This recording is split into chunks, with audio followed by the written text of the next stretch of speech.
Perfect. Well, everybody, welcome back to another exciting episode of the Storybox podcast. I am delighted to welcome somebody that I have followed and been inspired by her journey for quite some time now, since the beginning of last year, even before that. Her name is Amy Purdy. Now, for those of you who don't know who she is, I'm going to read out a list of accomplishments for you. They're quite extensive and incredible. They're going to make your jaw drop. But she is a ×3 Paralympic medalist, currently the most medaled Paralympic snowboarder in the US. She's a trailblazer in getting the sport into the Paralympic Games. She's a top motivational speaker, has a top TED Talk speaker to the top corporations around the world as well. She's a New York Times bestselling author of the book On My Own Two Feet, runner up on Dancing with the Stars with her partner, Derek Hoff, highest ranked contestant and first contestant with 2 prosthetic legs. She's Oprah's top 100 thought leaders, written in 2 of Oprah's books. You may have seen her as well in Oprah's Super Soul Sunday, just to name but a few of the amazing accomplishments that Amy has achieved in her lifetime to date. She's also launched a very, very inspiring podcast as well. I highly encourage you all to check it out. Just type in her name, Amy Purdy, will come up. But Amy, welcome so much to the Storybox podcast today. Thank you. Thanks so much for having me. It's an absolute pleasure and privilege to have you here. We've been having a lot of fun with rescheduling. It's been great. I know it's part of the virtual game, I think. Yes. I appreciate you actually, I guess, making the time to speak with me today. And like I said in the intro, I've followed your journey for quite some time now. So I am really looking forward to hearing your side of your story. Before we dive into all of that, I normally have a question that I love asking all my guests at the very, very start, which is, what does success look like to you? You know, that is a good question, because I think sometimes we can get really caught up in what we think it looks like during a period of time in our lives. So, I mean, I was even asking myself the same question a few years ago, because I was living all my dreams. I was making incredible money as a motivational speaker, traveling the world, peak of my success, and also peak of my physical abilities, even with prosthetic legs, winning medals. And I kind of hit this period of time where it somehow wasn't enough. It was like, okay, but what's next?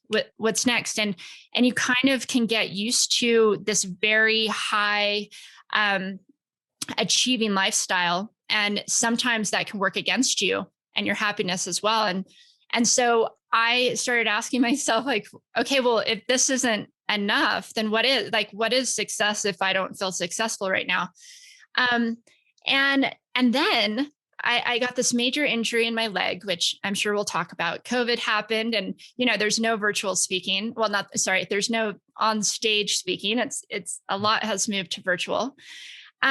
And it's really shifted my thinking as well. Just realizing, I kind of just needed to ground myself again. I kind of just needed to reel myself in and look at the things that fulfill me and what is truly meaningful. I think that's the beauty of COVID and quarantine is we've kind of, we've gotten rid of all these kind of big outside things and have reeled ourselves in a little bit and realized what the importance is. So, I mean, for me, I think success, it's being healthy, it's being happy, it's having projects, having creative projects and creative outlets is so important for me. That's something I need for my own happiness, and having family and love, and going back to when I lost my legs in the first place, what really, really mattered to me was just having love and support and loving those around me, and the day I die, being satisfied that I, did my best here to make a positive impact, but I also took the time to love my family and allow my family to love me back. That's beautiful. Speaking about fulfillment and happiness and people that are on the current journey right now of seeking what real fulfillment is and what real happiness is, can you share some things that you believe make you truly fulfilled? Is it just having events constantly, your friends and family around you, or is it something deeper or something more to it than that? There is something more to it. And like I mentioned, kind of having creative outlets, at least for me, has been really important. Many years ago, when I lost my legs, I had no idea what my life was going to be like. I lost my legs at the age of 19 to meningitis. And everything I knew was the rug was pulled out from under me. It kind of all went out the window. Everything I thought I was going to do and what I thought the world looked like, I didn't know where I fit into it anymore. And there was a time where I really visualized myself living my best life and what that looked like. And I saw myself walking gracefully. I saw myself somehow helping other people through my journey. I saw myself snowboarding again. I had no idea how I was going to do it. I just felt it so strongly that I knew that I was. And just that feeling of belief in myself and inspiration and just that daydream that I had was so empowering for me. And that really launched the rest of my life. That kind of created that vision, kind of created the roadmap for my life. And, when we get really caught up and busy and all of a sudden you start living that life of your dreams, you sometimes forget to daydream. You sometimes forget to go back to that space of, what would my ideal life look like, and kind of allowing yourself to recreate that next chapter, I guess. And just recently I found it again. It's always in my hardest days. It's always in my darkest days that I find my biggest inspiration. In your darkest days, sometimes is when you really find the light. And that's really true for me. So I just recently had a surgery and it was really major. I just a month ago had a little bit more of my left leg amputated. I had a handful of other procedures done at that time, but I was in the hospital by myself because of COVID. So I couldn't have my family and friends with me. My grandfather passed away just hours before I went into surgery. And it was a really challenging week to be there for 7 days by myself, kind of just staring out the windows. But I also started, it gave me time to not be distracted and to start thinking about what's really important in my life. And it almost like unlocked the creative part of my brain where all these creative juices just started dumping in. And I started daydreaming like crazy and, seeing what I wanted to do in my life and just reflecting on what I've done. And I got so excited. I ended up, while I was in the hospital, I wrote an entire speech and I, wrote all these podcast episodes and I wrote an entire business proposal for a new business that I want to create. But it took that dark, down, challenging time to go there. And so, I'm grateful. This is what's really made me, I guess, appreciate challenge. Is I do feel like challenge creates opportunity. And it kind of can unlock these innovative parts of our brains. I call those challenges. I say I'm actually in the process of finishing up and getting my first ever book written, but I call it "Let challenges serve you," not the other way around. Yeah. Because, like you were saying, it is so important that those challenges happen in our life, so then we can see the actual beauty through it. Not always after, but when we realize that through that challenge, we are growing, we're becoming better, we are creatively enhancing our lives, it is a beautiful, beautiful thing. And I guess for you, Amy, and all the challenges that you've experienced and just shared, it's amazing to see. And it's inspirational as well that you have been able to overcome it. And like the reason why, one of the reasons why I wanted to speak to you as well is because I can relate to your story a little bit about having meningitis. So I want to ask you and go back a little bit. I know bringing up old wounds and all that sort of stuff, but I'm going to go back a little bit and ask you that story. So you're 19 years old. I guess you don't really expect meningitis at all, but what was going through your brain when that all happened? Yeah. You get worried about things in your life like car accidents or cancer, but you don't ever think that this kind of little thing you've never thought of before can take you out or try to take you out. And so, yeah, I mean, I grew up healthy, and I wasn't always an athlete, but I did snowboard. I loved snowboarding. For me, it was more of a lifestyle. It wasn't really a sport that I did. And I fell in love with it and snowboarded all throughout high school, and thought my dreams were going to be, or thought my goal in life was to just travel the world and snowboard. And so I became a massage therapist, and I thought with this job, I can go anywhere and, pay my way through ski towns and be basically like a professional ski bum, but actually have money. and then suddenly everything changed at the age of 19 when I contracted something called meningococcal meningitis. And we have no idea how I got it. I felt like I had the flu one day, and I was at work as a massage therapist, but went home from work just feeling really tired, thinking I had the flu. I had about a temperature of 101, which is typical flu-like symptoms. But within the next 24 hours, I was in the hospital fighting for my life. I was given less than a 2% chance of living. And it wasn't until 5 days later that they actually realized that what I had wasn't the flu. It was meningococcal meningitis. And we don't know where I got it. It's a bacteria that kind of floats around that certain people carry it, don't know they have it. So it's kind of contracted like the flu or the cold. So for all I know, somebody could have sneezed on me in the elevator at work, and maybe that's how I got it. But this little microscopic bacteria changed the course of my life forever. I ended up losing both my legs below the knees due to septic shock. I lost my kidney function. I lost the hearing in my left ear. My spleen burst.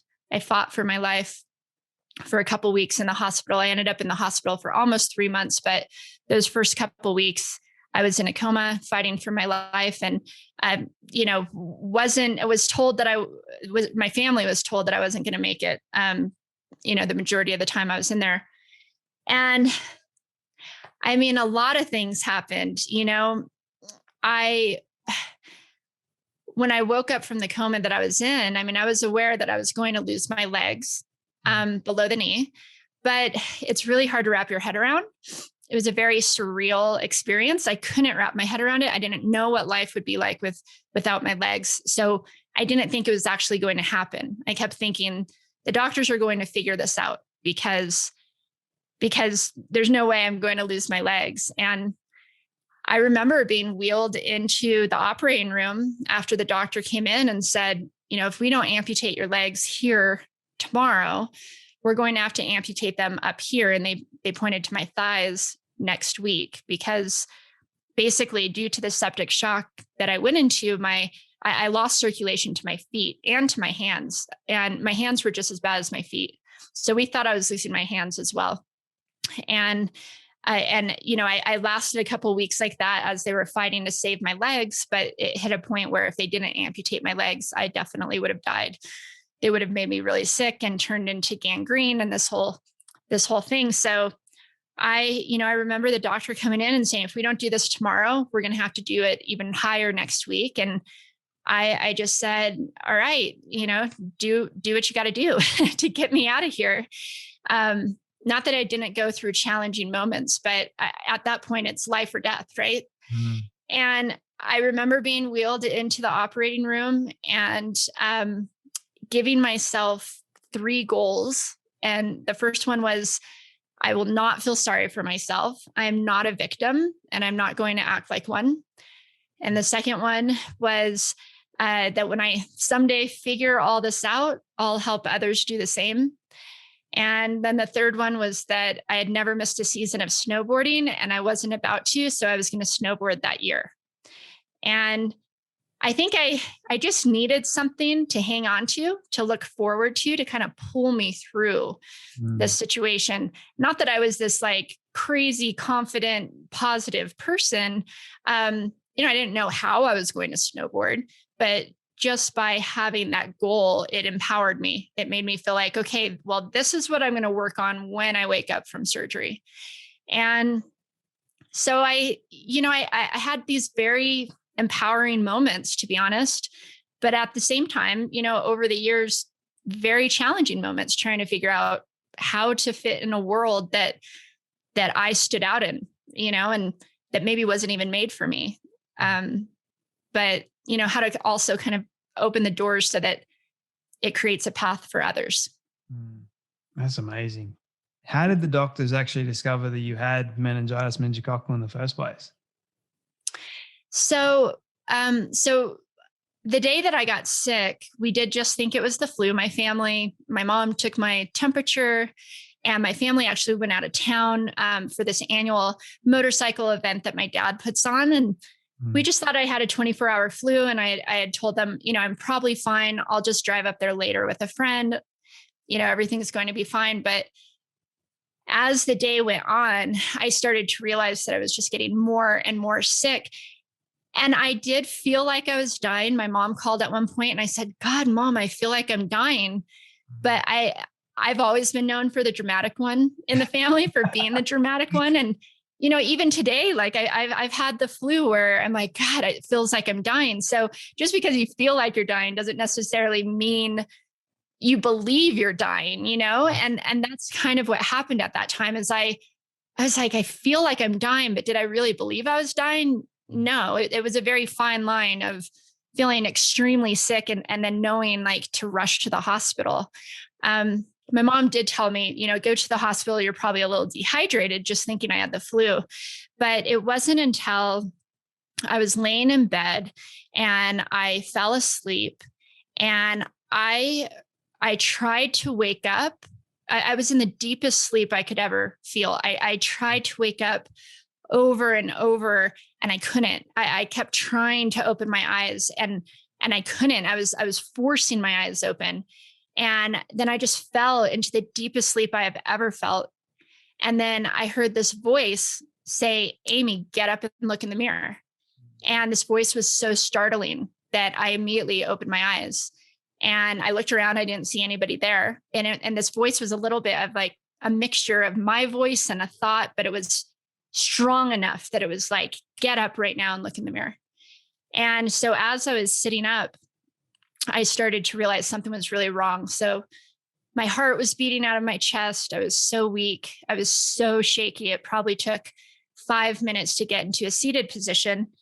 And then I scooted to the edge of the bed and I put my feet on the floor and I stood up and I realized that I couldn't feel my feet. And so when I looked at my feet, I saw that my feet were purple. And when I looked at my hands, I saw my hands were purple. And when I looked at my reflection in the mirror, I saw that my nose, my chin, and my cheeks were purple as well. So it was that moment that I knew I was dying. I knew it. I saw tunnel vision. It's just everything started to, collapse down. And all of a sudden I realized I wasn't breathing very good. And right then my cousin walked in. My mom had called her to come check on me. And she looked at me and said, Amy, it looks like you're dead. And I said, I'm dying. I'm dying. I know I am. So she rushed me to the hospital, and, it really wasn't until 5 days later, because it takes that long for the blood work to come back, until they found out that I had meningitis. But the thing that's just so, I guess, sad and kind of crazy about that journey is, they thought I was going to die within 2 hours of entering the hospital. They had told my parents she maybe has 2 hours left to live, because I was in full septic shock and my whole body was crashing, and I was immediately put on life support. And I could have died, and my parents wouldn't have even known what it was for 5 more days. But luckily I hung on tight and just fought my ass off. And I really felt that way. Even when I was in a coma, I felt like I fought my ass off to hang on. Have you ever, that's so relatable to me, actually. Have you ever, this voice that went through your head, have you ever sort of thought about who that might be at all? Like, because I had a very similar moment in my life, and I call it, I say that I was wrestling with God. Like, yeah. There's no doubt to me that was a divine moment, because it saved me. And had I have not heard that voice, I would have fallen asleep and probably been dead within 2 hours. My cousin would have come to check on me and probably thought I was sleeping. So that voice absolutely was, divine intervention. Mm. But like I say, that voice was kind of a mixture of my own and a thought. It wasn't like I heard this, yell across the room. It really came from within me. But it was powerful enough to wake me up out of this. I was in septic shock at that point and didn't realize it. So I was actually not just falling asleep, I was passing out. And this voice was powerful enough to break me out of that and get me to listen. And so, I'm always like, gosh, is it your guardian angels? Is it God? Is it your own survival? But I think it was a combination of all of that. Because what happened with me as well, like my whole story is wild, but I thank God that I didn't actually lose any limbs. But the whole process of you can't see, wanting to be in a deep sleep, that all happened to me. Like you feel really, really lethargic, you don't want to move. I actually was vision impaired for, I think, 2 days. It was really, but those 2 days, I say that it was enough for me to actually see what was going on in my life that I needed to change, because like when you can't see what's in front of you, like actual people, you do a lot of thinking and a lot of processing. And that's what I did. Like I was just alone with me and my thoughts. And I also say, because I am a person of faith and I do believe that God enabled me to get through that. But that voice wasn't like, you're right. It wasn't like this different voice. It was a combination of my own and some divine intervention as well, if you want to call it that too. So it's a bit weird in a sense. Yeah. But I just love how it sort of, because if I didn't wrestle in that moment, I wouldn't have gotten that. They call it a lumbar puncture, like they stick a massive needle in the back of your spine, and there's like a 50% chance of survival, and if it goes well or not. But anyway, if I didn't decide to just let go and trust in what that voice was telling me, then I probably wouldn't be here either. Yeah. I was stubborn as anything. I didn't want to believe that it was meningitis. I didn't want to believe that. So I just kept fighting and fighting and fighting until eventually I just let go and said, okay, let's do it. So what you had was meningitis as well? Yes. So, and was it bacterial or was it spinal? It was viral. Okay. So what ended up happening was there was the danger of me actually getting bacterial meningitis.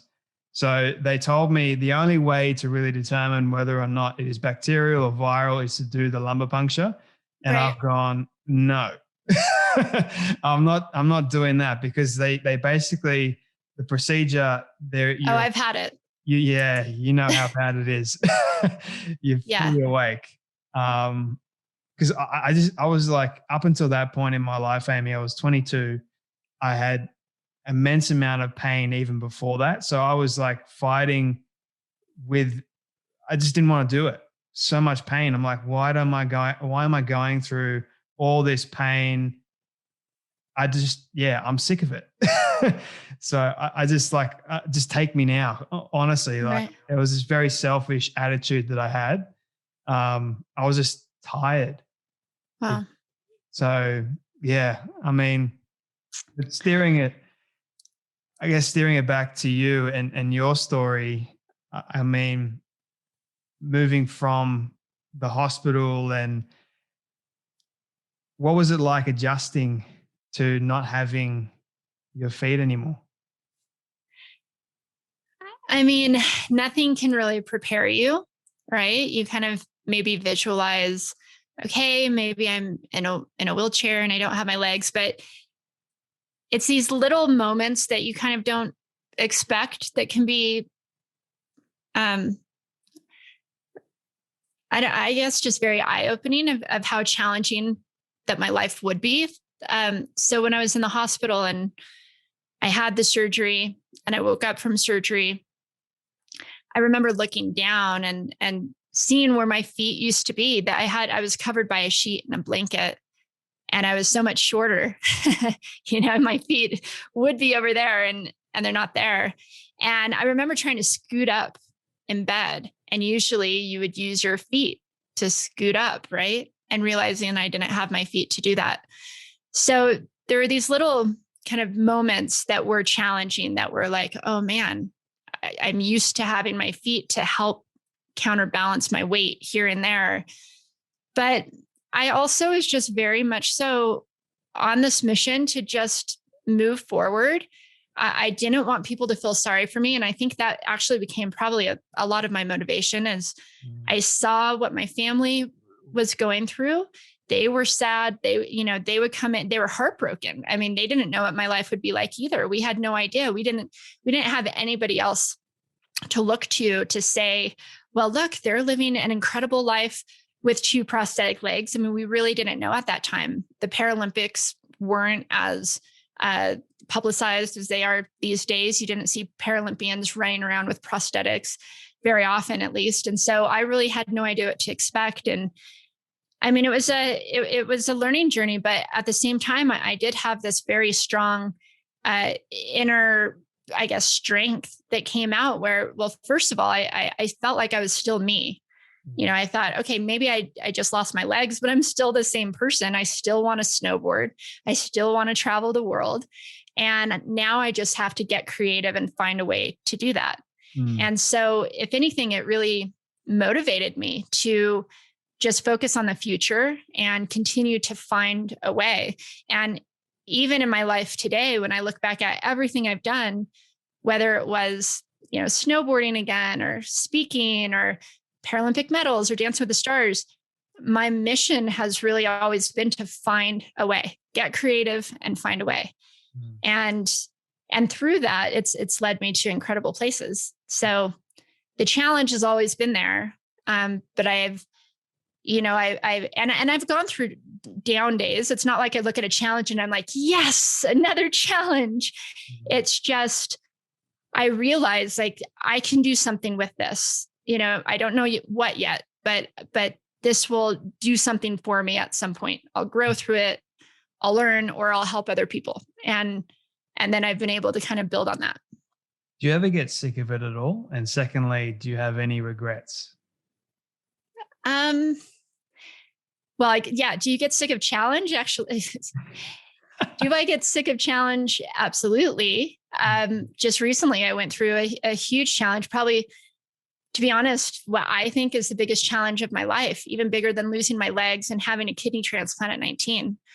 And that's 2 years ago. I injured the artery in my left leg. My prosthetic leg had actually been pushing into the artery behind my knee for quite a period of time, but I didn't realize that it was injuring the artery. I just thought that I would bruise my calf here and there. And I was doing so much on my legs, snowboarding 6 hours a day, then going to the gym 3 hours a day, walking through 5 airports a week because I was traveling and speaking or doing snowboard competitions, all on 2 prosthetic legs. And you do get used to a level of discomfort, but to be honest, I was also very comfortable, or I wouldn't have been able to do what I was doing. But our bodies are not made to walk in carbon fiber like that, or, to go at the distance that I was going in carbon fiber legs. And eventually it broke down the artery in my left leg, and it happened pretty much overnight. Fought to save my legs, 7 surgeries, including the surgery that I had just a month ago. And yeah, I was over it, and I am over it. I want nothing to do with this challenge. I know when it hit, I just felt like, haven't I gone through enough, or haven't I learned what I'm supposed to learn? Haven't I turned that into a positive, right? I lost my legs at 19. I started a nonprofit organization to help athletes with disabilities, live their best lives, and, became a motivational speaker. And I talk about how to work through your challenge and use your challenge to get ahead. Like, haven't I figured it out? And then this happens. And I just keep thinking, well, there's more to learn here, right? There's more, my journey's not over yet. There's something that I could be learning from this that can maybe help in the future. If it doesn't help me, maybe it'll help others. And when you're in the thick of it, you don't always see, when you're in your mess, you don't always see the message, right? It's not till you kind of reflect back and see how far you've come and how you've gotten there that you're able to help others on their journey as well. So yeah, I mean, I would have been perfectly fine without this recent challenge, but I'm in it, and I've learned so much this year. I've grown so much, and I'm great. I haven't walked in 2 years, and I'm definitely fighting to walk. That's why I'm doing all these surgeries, but I'm also happy. I realized there was a turning point where I thought I wasn't going to be happy if I didn't walk again. And then all of a sudden I realized, oh, I'm busy. I'm still working. I'm still doing all these great things that, creative projects and starting new things. Like, I'm fine whether I walk or not. And I even asked myself at one point, when did that happen? When did I become okay with this challenge I'm facing? And I think it's when I realized that, I didn't just get hung up on it. I allowed myself to continue forward and to daydream and create more creative projects and outlets for myself. Those are important to me. And I realized, well, life continues on, and you either go with it or you stay in the past. And that doesn't work for anybody. No, you're 100% right about that. Amy, I do want to be respectful of your time. I know you have had a lot of meetings today. I'm enjoying this conversation. I really am. A couple more questions for you, if you don't mind. So this one, we're talking about questions and asking why and all that sort of stuff, because I kind of feel the exact same way. And I'm only 24 at the moment, so I'm still relatively young. And I've been through like hell and back, but I say it, I'm blessed to go through all that. I wouldn't change it for the world, because I am who I am today because of it. And I say that I'm on the path of an eagle. The path of an eagle isn't always easy. It's always, you're going to have ups and downs. You're going to have moments that are going to challenge you immensely. But if you can get through the challenge, if you can get to the other side, you are going to become better. You are going to be, when you're able to look back and you say, well, I just leveled up a little bit more than what I was before. So, and I call that like an eagle loves the storm, because the moment a storm comes, what an eagle does is he or she will fight through the thunder, through the winds, and get to the very top, because the moment it reaches the very top, it's able to soar above the clouds. And that's a beautiful moment. So I just wanted to give you that illustration for those people that are listening. That's the path that I'm on, and I'll say that you're on the exact same path, but in a different level, I guess I could say. But this question is more of a fun one. It might be hard to answer, but we'll see how we go. But if you were to ask a question to anyone alive or dead, who would it be, why, and what question would you ask them? Oh my gosh. That is a good question.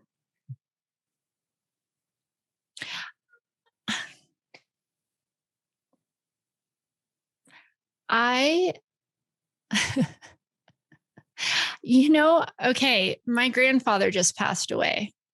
And I wonder, is he just right here? Is there just this thin veil between us? And so, to be honest, I think my biggest question in life would be, what is there? What is on the other side? And do you know the meaning of us being here? So that's not asking some like Buddha question or, Gandhi a question, but this has been a question that's been in my mind a lot since my grandfather passed. And just, is he just right here, just right next to us? And what does he know? I think that would be kind of the answer to life right there. You know what I do every time I go through something that is really, really difficult? Because I was extremely close to my grandfather as well. He was like my biggest mentor, my hero, everything. I go to his gravesite and I just sit there. So my grandmother's laid beside him as well. So I just sit in the middle of both of them and I just look up. I'm like, I need your help. I need you. And then all his advice just comes flooding back. Like it hits me like a ton of bricks. All his sayings, all his lessons, everything just hits me all at once. And I'm like, okay, now I can continue on. Yeah. It, I recently had this experience in the hospital where I was in there by myself and my grandpa passed right as I was going into surgery, or just hours, just right before I was actually being wheeled into surgery. And I had a few minutes to cry and that was about it. They were throwing IVs in and I was like, here I go. And I thought, my grandpa's on the other side and I'm going to be so close to death, being under anesthesia. I wonder if we'll be in the same space with each other for a period of time, or at least I'll be close to him. And so I took that as an opportunity to talk to him. And as they put the mask on my face and counted me down, all I thought was, okay, Grandpa, give me all the strength that you have in your body right now. Just give me everything you've got. And when I woke up from surgery and I was in the hospital by myself for that week, I just imagined him wrapping his arms around me. And I knew that if he had a choice to be there, he would be. So maybe it was great timing that he passed before I went into surgery. Maybe it was actually so that he could be with me and comfort me.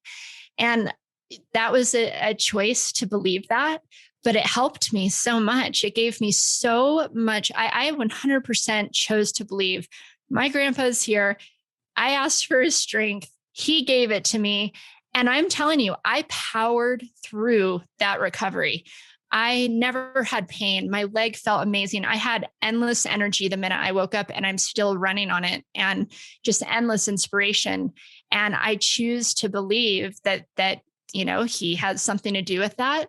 I don't know, but I like that thought because that's what motivates me. Right. So yeah, it's kind of, it's just, it's, I don't know. It just reminds you that there's something bigger, and that's what always brings me comfort. And it's very easy to kind of get away from that when times get tough.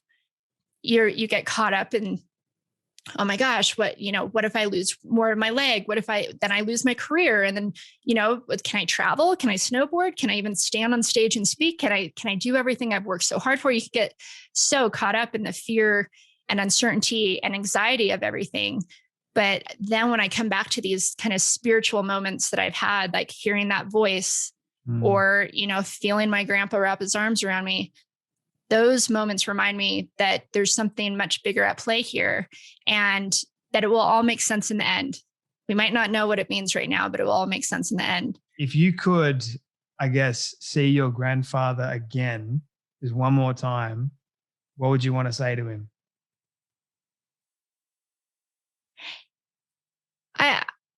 I think we all had a good amount of time to tell him we loved him, which is great. He made a choice when he was ready to go, which was amazing to see because he was healthy. He didn't pass an illness or cancer or anything like that. He just, he was fighting some chronic pain for the last few years of his life. And so he hit a point around Christmas of this year that he declared he was absolutely done. And, do not feel bad for him. He's lived a fantastic life and he did. And he was ready to go. And it's like, once he decided to go, he kind of just handed himself over. Within days he passed. It was really fascinating to see him go from like 100% alive to, just so quickly surrender. And so I don't know if of course I'd tell him I love him, but I know that he knows that.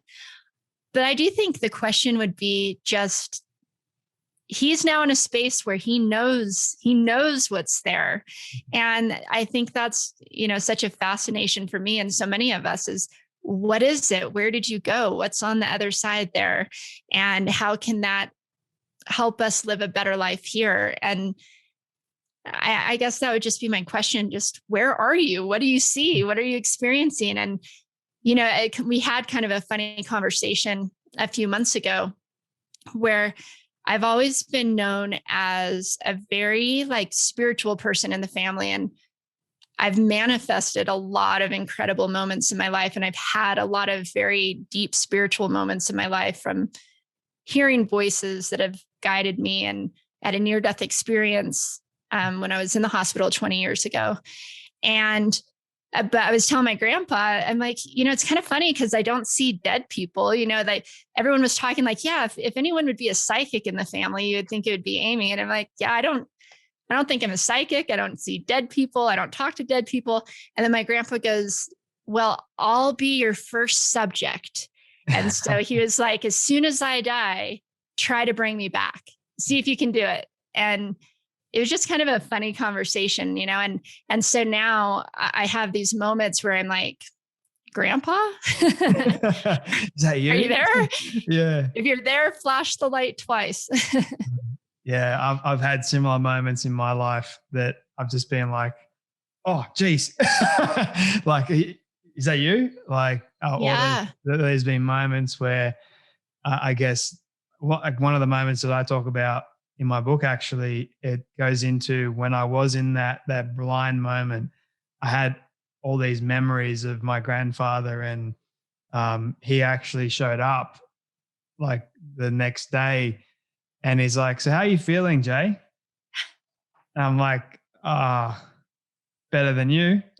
Right. And he's like, no, I'm tremendous. He's like, I'm in paradise. Wow. I have no pain. I love that. It looks like you're in pain. I'm like, no, I'm not. Just having those fun conversations like we used to have back in the day. I love those moments. I wish I could have them all the time. But Amy, my two quick final questions for you. I'm going to ask, this one is my all-time favorite one. So it's a hypothetical. I want you to imagine with me for a moment that you've been able to reach the age of 100. Your friends have decided to put together a film for you of everything you've ever said and everything you've ever done. Don't ask me how in the world they got it all. We'll call it magic or the divine. But they've been able to get it and show it to you on your 100th birthday. What do you want that film to say and to show about your life? Wow.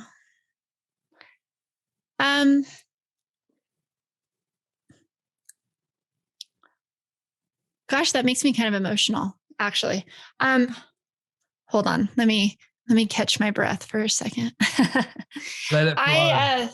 Not that I'm going to say anything outstanding either, but I would want it to show how I have broke boundaries in many different ways and showed what the possibilities are, not just for my life, but for all of us. Showed that we are all capable of doing incredible things with our lives, no matter our circumstances. That is beautiful. I mean, I think I need to eat. That's why I'm crying. But blood sugar's low. Yeah.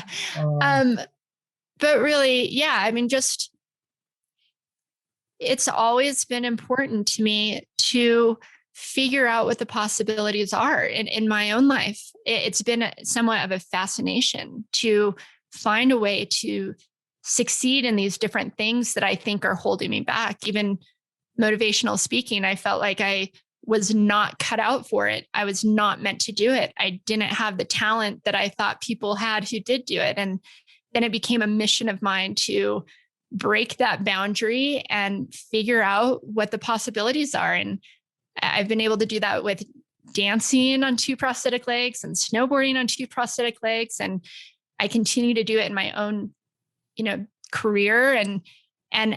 So I think my mission has just been to, break down these walls that box us in, and to be able to show that we are so capable and we have so much potential inside of us. And I want others to feel that. I don't want others to think, oh, what she did was amazing. I want them to believe that they can do that too.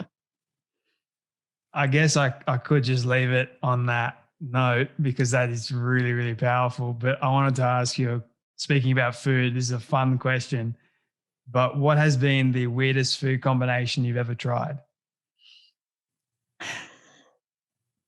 Okay, I don't know about the weirdest food combination, but I can tell you the weirdest food I've ever tried. Go for it. Does that work? Okay. Many years ago, I was on the TV show The Amazing Race with my husband, and we had to eat, actually, it was a food combination. We had to eat frog fallopian tubes in a papaya, which is a delicacy in China. And we didn't know what it was at the time that we ate it. They didn't tell us. We just thought it was noodles. And so they just said, here, eat this. We weren't allowed to use our hands. We basically had to just dive our faces into it. And I thought, well, for $1 million, I'll do whatever it takes.